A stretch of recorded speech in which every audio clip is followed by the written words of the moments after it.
It's f***ed up the way that other people can make you feel and the way that other people can make you act. Hello everyone and welcome back to my channel. Today is a video that is making me very nervous, that is making me not want to be here. I have been putting off filming this video for as long as this story has happened to me. I don't have any notes written down. Normally I have notes on this kind of thing just to keep me on the right track, but today I'm literally just going to speak from my heart and from what I can remember. Some of these things I am not going to be so clear on because I have really tried to block this part of my life out of my head. It's not something that I rethink about. It's not something I go back and think about and dwell on, because honestly I just don't even want to be associated to any of the things that I'm about to tell you all about, because when I just finished school, I had been single all through college. I had just gotten out of my first high school relationship, and I decided that I didn't want to be in a relationship until I knew that that person was going to be the one. Now, if you're looking for a sign to get out of a toxic relationship, this is it. Because I have struggled for years now in this situation, and it's still something that upsets me. It upsets me that I let myself be treated like this. It upsets me that I was in that position. It upsets me that there's so many people out there that go through things like this and just think it's normal, especially in a young girl's first or young boy's first few relationships. You think this is normal and you just think that this is how your relationship is going to be. It's not how a relationship should be. Everything that I'm going to tell you that happened to me is not how a relationship should be. This video is not to bash anyone. I'm not trying to this guy out and have you guys all think that he's awful. I'm not trying to belittle him. I don't want to speak anything that is untrue, because he is not here to defend himself. So I'm going to be quite careful with what I say, because I don't want to piss anyone off and I don't want to hurt anyone's feelings. But I also want to be clear with you guys that, especially some of you that are just getting into relationships and have never ever been with someone before, I want you to know the red flags that you should be looking for. So anyway, fresh out of school, I met this guy on Tinder. And I'd never ever used Tinder as a serious thing. I literally would get on there and talk to some guys, and then it would just get a bit creepy or a bit weird, and I would just click out of it and delete it, and then a week later I'd be bored and I would click on it again, download it, blah blah blah. I met this guy on Tinder. I think we talked on the phone straight away for 9 hours the night that we first started talking, and I just remember having butterflies and being so excited. Maybe I hadn't felt like that in a really long time. My high school relationship really messed with me, and I didn't think that I was going to feel like that in a very long time. And so this relationship really took me by surprise. It was just at the very end of my school year, so I was still going through exams, so I didn't want to meet up with him. I didn't want to hang out with him. I tried to explain to him that I was doing exams and I really had to study. And looking back now, I should have thought this was the first moment that I really should have thought, okay, not for you. He would ask me to cut my study sessions short so that he could meet me. That's just a simple thing. That may not have been coming from a bad place, but to ask someone who's going through their year 12 exams to stop their exams or to stop studying for their exams so that they can come and meet you for the first time, big picture, not a priority when you've got year 12 exams going on. After my exams, we met up. We probably hung out nearly every single day for a week, and then he eventually met my family. It was kind of all smooth sailing from there. He met my friends, he met my family. It kind of was in a groove. Nothing was really off as of yet.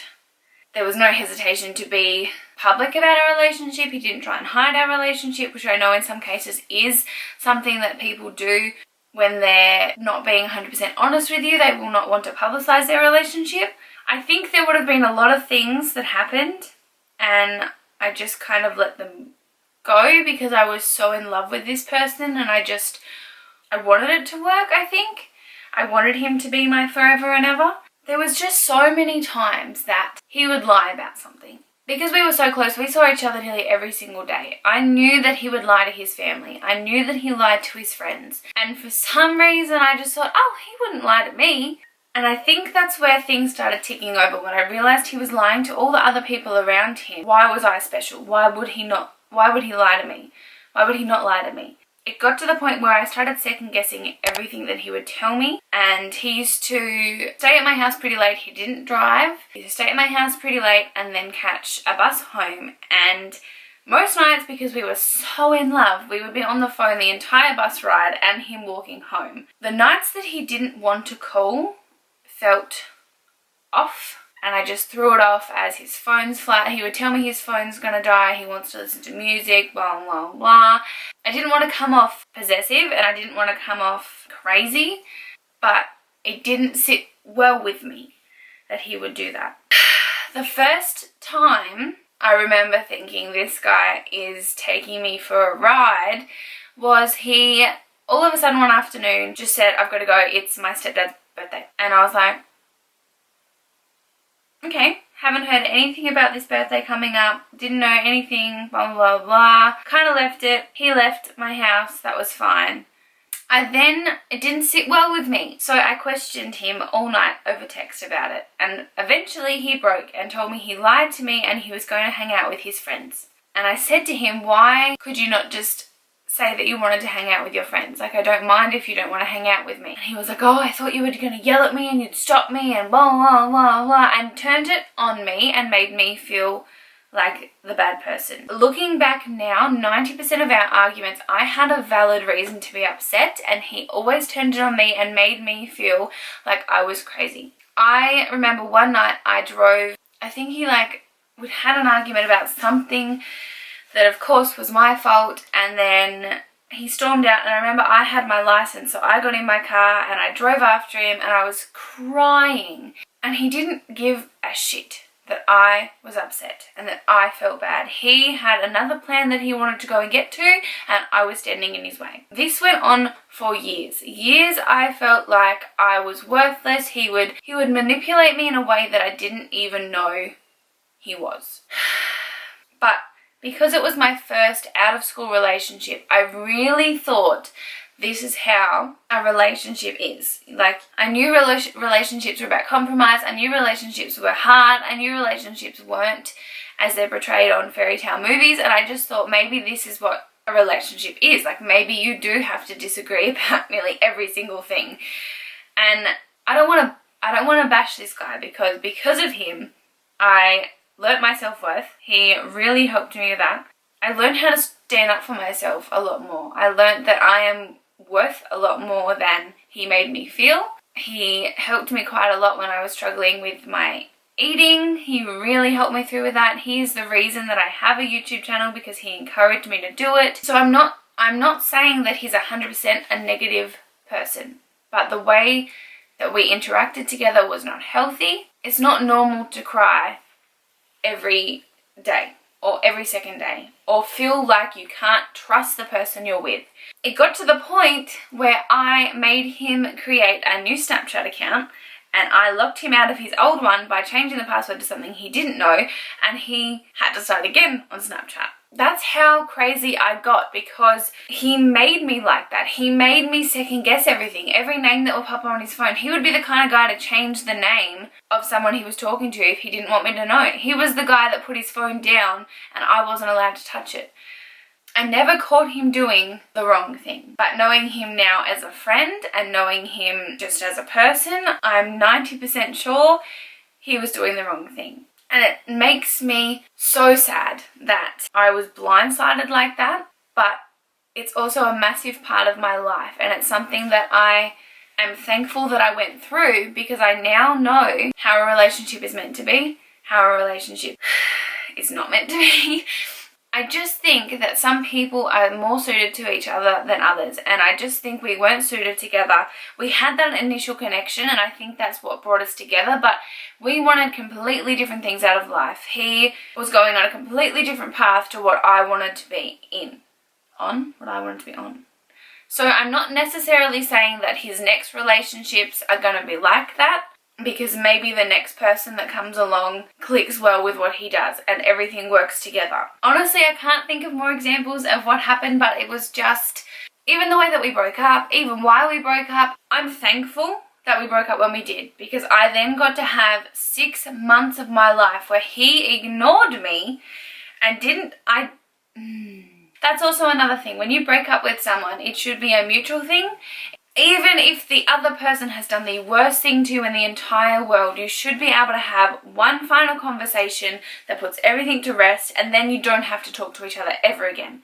But the way that we broke up was a text message and then complete ignorance for 6 months. And the freaking stupid thing is, after those 6 months, I had put myself back together. I was the healthiest version of myself. I was the happiest version of myself. I was so independent. I was so happy. I was so thankful, and I was living my life. He sent me a friend request on Facebook, and my whole 6 months worth of work unraveled. Everything fell apart. I was back to being anything he wanted, I was going to do. I remember I ignored the friend request for a week, and I remember thinking, wow, Bethany, you're so strong.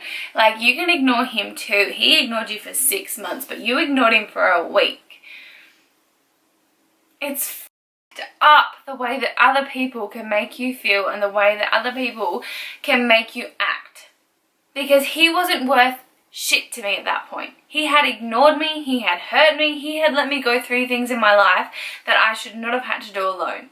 And he completely just thought he could waltz back into my life like nothing had happened. And then again, I was stuck in the circle of doing what I could for him, thinking, holy crap, maybe he's changed, holy crap, maybe we could be together, holy crap, everything's so much better, he's so much better, he's done this, maybe he's improved himself, maybe this is our time to get together. It really stuffed me around again, and it ruined the relationship that Noah and I had, because I was all of a sudden, holy crap, this guy's back. He was the love of my life, even though he with everything that I did.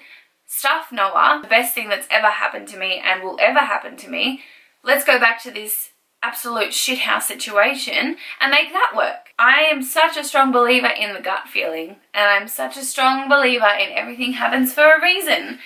And I knew as soon as things started getting a little bit shady and a little bit sketchy that this kid wasn't for me. And I knew that something was going on. And I didn't trust my gut feeling, and I let him break up with me, and I let him ruin my life, and I let him smash my heart into 6 million pieces when I wasn't strong enough to walk away from that situation. My advice to anyone in a toxic relationship, anyone feeling controlled in a relationship, even if it's been 10 years, get out. You are strong enough to make that decision. You can walk away from anything. Don't let a person belittle you. Don't let them spend all your money. Don't let them make you pay for everything. Don't make them let you feel like you're stuck in that relationship. You can walk away.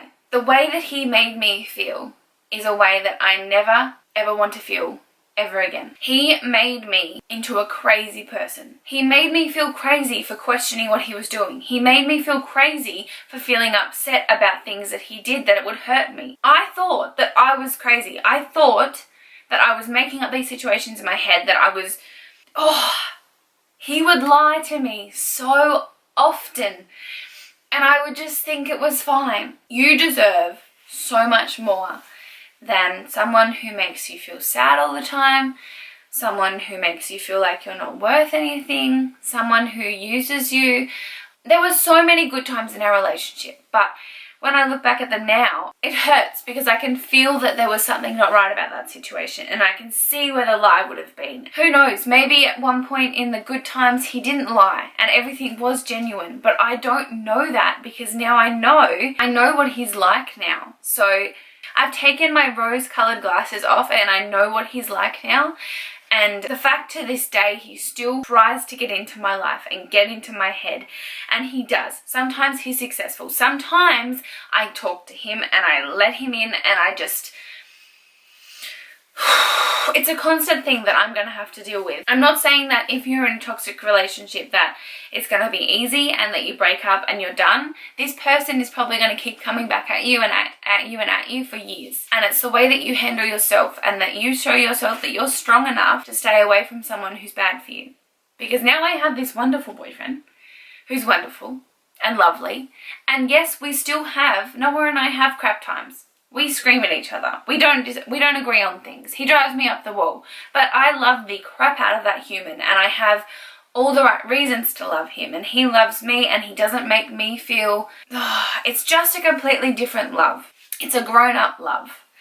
And I've been watching a few other people's videos on this subject, reading up on this kind of thing, and talking to my friends, because my high school relationship was the first guy that ever wanted to look at me, the first guy that ever wanted to touch me. Oh my goodness, he's so amazing. A boy likes me. We weren't suited together. We ourselves didn't know who we are. So how could we mesh together and be together? Like, that relationship was just kind of a tester of a relationship. I got to feel what a relationship was like. I got to feel someone else's connection.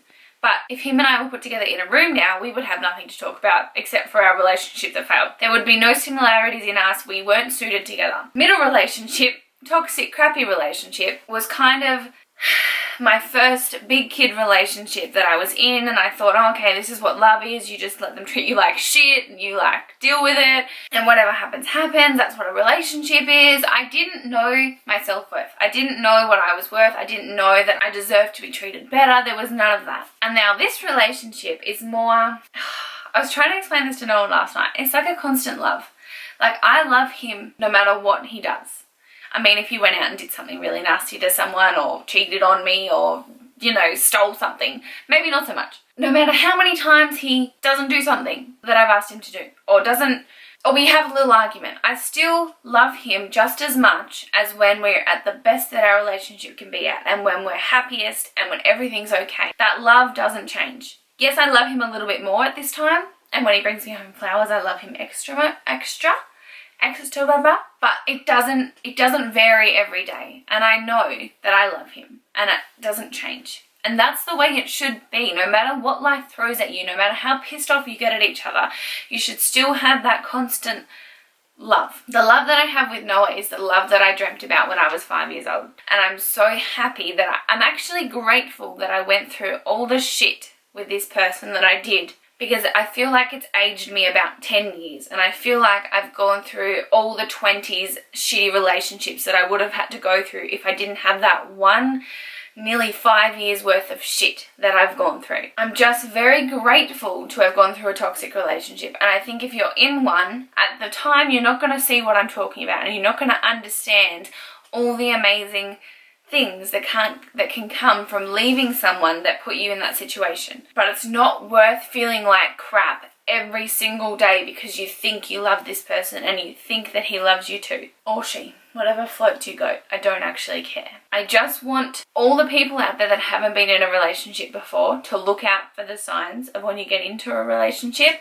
especially if it's your first relationship and you dive all in. And if you put yourself all into it, you need to look out for the signs of someone treating you like crap and for someone lying to you and using you. You need to be aware that people do that. And they can tell you that they love you, and for the first time someone saying that they love you and you thinking they mean it doesn't necessarily mean that they've got your best interest at heart. And for the people that are in toxic relationships, I want you to know that it gets better. Everything that's shit and everything that you think you can't walk away from, you can. And it's something that you will realize in your own time. It's definitely something that you need to get yourself out of, because you don't want to be stuck in this relationship for 10 years, another 20 years, and then look back and think, crap, this has been the worst time of my life. I'm unhappy. I hate this person now. And being 35, 40 and having to start fresh and having to be out there and looking for someone. Get out now before it's way too late and before you're stuck in this relationship and you just don't want to leave because it'll be too hard to leave. It's never ever too hard to leave. This video was not made to bash my ex-boyfriend. It wasn't made to make him look bad, because as I said, maybe we just didn't click together. Maybe we just weren't the right humans to be meshed together, and maybe he will treat other girls better than he ever treated me. I'm not saying he's a crap person. I just want to share my experience. And my experience, it has nothing to do with that person. It has to do with a toxic relationship and how the things that happened in that relationship affected me. And I don't want that same stuff to happen to any one of you, because I know that every single one of you is worth more than a crap relationship and for someone to come in and ruin your life. You are strong. You are beautiful. You can do no matter what. You can do anything, no matter what anyone says you can't do, you can do it. There's nothing that you can't do. And getting out of a crap relationship is one of the things that you can most definitely do. I love you guys so much. And if anything that I've said has stuck with you, please, and if you're in a relationship that you don't think you should be in, please think about getting out and thinking about making your life better. Having someone to hold you down is not necessarily the way that you live your best life. Thank you guys so much for watching. If you did like this video, don't forget to give it a like down below and subscribe to my channel if you haven't already. I am gonna go and just breathe because that is probably the most stressful video I've ever had to record, and I didn't want to hurt anyone's feelings and I didn't want to step on anyone's toes, but it had to be said. Okay, thanks so much.